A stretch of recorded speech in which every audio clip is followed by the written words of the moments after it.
English మాట్లాడడానికి భయపడుతున్నారా? అయితే మీకోసమే ఈ స్పోకెన్ ఇంగ్లీష్ క్లాసెస్. వెంటనే కాల్ చేసి జాయిన్ అవ్వండి. హలో అండి అందరికీ. మీరు చూసారు కదా, వచ్చారు కదా, తీసుకోలేదు కదా, తినలేదు కదా. యాక్చువల్గా ఏమైందంటే మ్యాటరు, నేను ఒక వెడ్డింగ్ అటెండ్ అయ్యాను రీసెంట్గా, మా కజిన్ది. అక్కడ అందరూ ఇలాంటి సెంటెన్సెస్ యూజ్ చేస్తున్నారు. మనం బేసిక్గా ఇలాంటి సెంటెన్సెస్ బాగానే వాడుతూ ఉంటాం. వచ్చావు కదా, చూసావు కదా, వినలేదు కదా, తినలేదు కదా, ఇలా. మరి అలాంటి ఒక కాన్సెప్ట్ టీచ్ చేస్తే ఎలా ఉంటుందనో ఒక థాట్ వచ్చిందనమాట. మనకు కాన్సెప్ట్స్ అన్ని పిక్ చేసుకునేది అలా రియల్ టైంలోంచేగా. అందుకే ఈ కాన్సెప్ట్ ఈరోజు మీకోసం. యాక్చువల్గా ఏమంటూ ఉంటారంటే, వచ్చావు కదా, చూసావు కదా, తిన్నావు కదా, ఇట్లాంటివన్నీ చెప్పాలంటే you came no are you came నా అంటూ ఉంటాం. అవునా కాదా? మీరు విన్నారా లేదా చెప్పండి. I told you no, you came no, you ate no, you saw నా. ఇలా అస్సలు అట్లా అనకూడదు తెలుసా. మనం చక్కగా తెలుగు మాట్లాడినా బాగుంటుంది, బట్ ఇంగ్లీష్లో అలా అనొద్దు. Because we have some standard way to say that. ఏంటి అంటే దాన్నే క్వశ్చన్ ట్యాగ్స్ అని అంటారు. గ్రామర్లో క్వశ్చన్ ట్యాగ్స్ అని అంటారు అనమాట. దాని గురించి మనం మాట్లాడుకుందాం ఈరోజు. ఓకే, క్వశ్చన్ ట్యాగ్స్ ఎందుకు యూస్ చేస్తాం తెలుసా అండి? క్వశ్చన్ ట్యాగ్స్ ఎదుటి వాళ్ళ దగ్గర నుంచి కన్ఫర్మేషన్ తీసుకోవడం కోసం. ఓకేనా? ఈ పాయింట్ నోట్ చేసుకోండి. The point to be noted your honour అన్నట్టు ఈ పాయింట్ బాగా నోట్ చేసుకోండి. ఎందుకు యూస్ చేస్తాం క్వశ్చన్ ట్యాగ్స్ అంటే కన్ఫర్మేషన్ తీసుకోవడానికి. అందుకే కదండి అడుగుతున్నాం తెలుగులో కూడా. నువ్వు చూసావు కదా అంటే నువ్వు చూసావా లేదా అని నేనేం చేస్తున్నాను, కన్ఫర్మేషన్ తీసుకుంటున్నా. నువ్వు తినలేదు కదా, ఇంకా నువ్వు తినలేదు కదా అంటే మీరు తిన్నారా లేదా అని నేను కన్ఫర్మేషన్ తీసుకుంటున్నాను. నువ్వు ఇంకా రెడీ అవ్వలేదు కదా, అట్లా రెడీ అయ్యారా లేదా అని కన్ఫర్మేషన్ తీసుకుంటున్నాను. సో మనం ఈ క్వశ్చన్ ట్యాగ్స్ ని ఎదుటి వాళ్ళ దగ్గర నుంచి కన్ఫర్మేషనో క్లారిఫికేషనో కోసం అడుగుతాం అనమాట.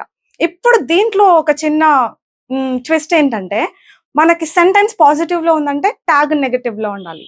ఈ పాయింట్ కూడా నోట్ చేసుకోవాలంటే క్వశ్చన్ ట్యాగ్ నెగటివ్ లో ఉండాలి సెంటెన్స్ పాజిటివ్ లో ఉన్నప్పుడు. ఇలాంటి థియరీ నేను ఎంత చెప్పినా కూడా అర్థం కాదు ఒక సెంటెన్స్ చూసేంత వరకు. చూడండి, నువ్వు తిన్నావు, నువ్వు తిన్నావు అని ఎలా అంటాం? యు ఏట్ కదా అనాలంటే నో నా కాకుండా ట్యాగ్ యూజ్ చేయాలి. ఇప్పుడు ఈ సెంటెన్స్ ఏ టెన్స్ లో ఉంది? పాస్ట్ టెన్స్ లో ఉంది కదా. సో ట్యాగ్ మనం డిడ్ తీసుకుంటాం.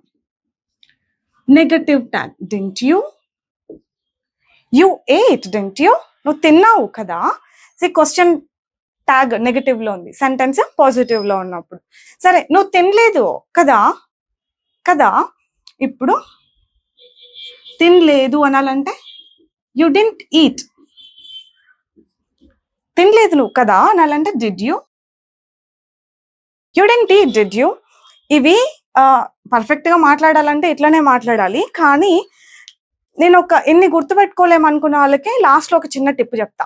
ఏది పెట్టి కవర్ చేయొచ్చు, నా నో. ఇది మళ్ళీ బ్లండ్ గా ఉంటది, లిటరలీ తెలుగు నుంచి ట్రాన్స్లేట్ చేసుకున్నట్టు ఉంటది. మనం తెలుగు వాళ్ళు మనందరికి తెలిసిపోయేలాగా నేను కొంచెం మేనేజ్ చేయగలిగేలాగా ఏ వర్డ్ పెట్టి మేనేజ్ చేయొచ్చా నేను చెప్తా. ఫస్ట్ అయితే నేర్చుకోండి, తెలుసుకోండి.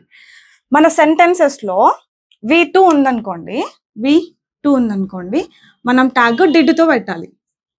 ఇటు పక్కన ఆల్రెడీ తెలిసిపోతుంది. సో డిడ్డే ఉంది కాబట్టి డిడ్తోనే ట్యాగ్ ఉంటుంది. అదే సెంటెన్సెస్ లో డోంట్ లేదంటే V1 ఆర్ V5 ఉందనుకోండి, అప్పుడు డోంట్ డజంట్ వస్తుంది. చూడండి, షీ ఈట్స్ లడ్డు, ఆమె లడ్డు తింటది కదా. ఎవరో ఒక ఆవిడ లడ్డు వద్దు, ఆమెకు వద్దులే అంటే తింటది కదా, ఆమె తింటది కదా అని అనాలంటే షీ ఈట్స్ లడ్డు. ఇప్పుడు షీకి ఏమొస్తుంది? మామూలుగా డస్ కదా క్వశ్చన్ అడగాలంటే. So she eats laddu, doesn't she. Sentence ఏమిట్లో ఉంది? పాజిటివ్ లో ఉంది, రైట్? అందుకని నెగటివ్ ట్యాగ్. V5 ఉంది అంటే గనక మనం డస్ తో ట్యాగ్ పెట్టాలి. V1 తో ఉంటే పోనీ దీనికి నెగటివ్ పెడదాం. ఒక ఆవిడ లడ్డు తినదు, ఆమెకి లడ్డు పెడుతున్నారు అనుకోండి. ఆమె లడ్డు తినదు కదా, తినదు ఆమె లడ్డు కదా అనాలంటే షీ డజంట్ ఈట్ లడ్డు. ఇక్కడ tag positive tag. Does she, she doesn't eat laddu, does she. ఆమె లడ్డు తినదు కదా. చూసారా, ఇక్కడ తెలిసిపోతుందండి. హెల్పింగ్ వర్బ్స్ ఆటోమేటిక్ గా ఉంటాయి కాబట్టి అదే హెల్పింగ్ వర్బ్ తో అటు పక్కన ట్యాగ్ కూడా అని. కానీ హెల్పింగ్ వర్బ్ లేనప్పుడు ఎట్లా అంటే ఇదే అన్నమాట లాజిక్. V2 ఉందంటే did తో ట్యాగ్ పెట్టడం, V5 ఉందంటే does తో ట్యాగ్ పెట్టడం, లేదు V1 ఉందనుకోండి, యు నో, నీకు తెలుసు కదా, నీకు తెలుసు కదా అనాలంటే you know don't you, you know don't you అని అంటాం. నో ఏంటిది V1 వర్బ్. అలా V1 వర్బ్ ఉంది అంటే డూ తో ట్యాగ్ పెట్టడం. ఇవే మీరు గుర్తుపెట్టుకోవాల్సింది. ఇంకా మిగతా అన్ని సెంటెన్సెస్ లోనూ హెల్పింగ్ వర్బ్స్ ఉంటాయి. She's ready isn't she, she is ready అంటున్నాం చూసారా. ఈజ్ ఆల్రెడీ ఉంటది దాంట్లో, మనం పెద్దగా ఆలోచించే పని లేదు దేంతో ట్యాగ్ యూజ్ చేయాలి అని. షీఈస్ రెడీ, ఆమె రెడీనే కదా, she's ready isn't she, isn't she అంటారు. ఆమె రెడీనే కదా. ఇప్పుడు నేను చెప్పే సెంటెన్సెస్ కొంచెం బాగా వినండి. ఇది ఎంత ఇంపార్టెంట్ అంటే కొంచెం రేర్ గా ఆటోమేటిక్ గా అర్థమైపోతాయి. ఇవి వచ్చాయంటే ఇవి కూడా ఆటోమేటిక్ గా అర్థమైపోతాయి. ఇప్పుడు నువ్వు చూసావు కదా అనాలంటే, నువ్వు చూసావు అంటే యు సా, అది వచ్చేస్తుంది. You saw didn't you, you saw didn't you. ఆమె వచ్చింది కదా, ఆమె వచ్చింది కదా, ఆమె వచ్చింది అంటే షీ కేమ్, ట్యాగ్ డిడ్ తో వస్తుంది, పాస్ట్ లో ఉంది కదా. She came didn't she, she came didn't she.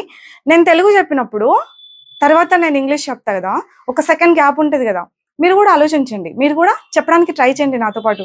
That's what every one does and that's what my students also do. అదే చేస్తారు అందరూ, చేయాల్సింది కూడా అదే. నెక్స్ట్ ఇంకొకటి, నువ్వు ఇచ్చావు కదా, నువ్వు ఇచ్చావు కదా, ఇచ్చావు కదా అంటే ఇచ్చావంటే you gave, you gave didn't you. నేను ఇన్ఫార్మ్ చేశాను కదా, ఐ ఇన్ఫార్మ్డ్ డింట్ ఐ.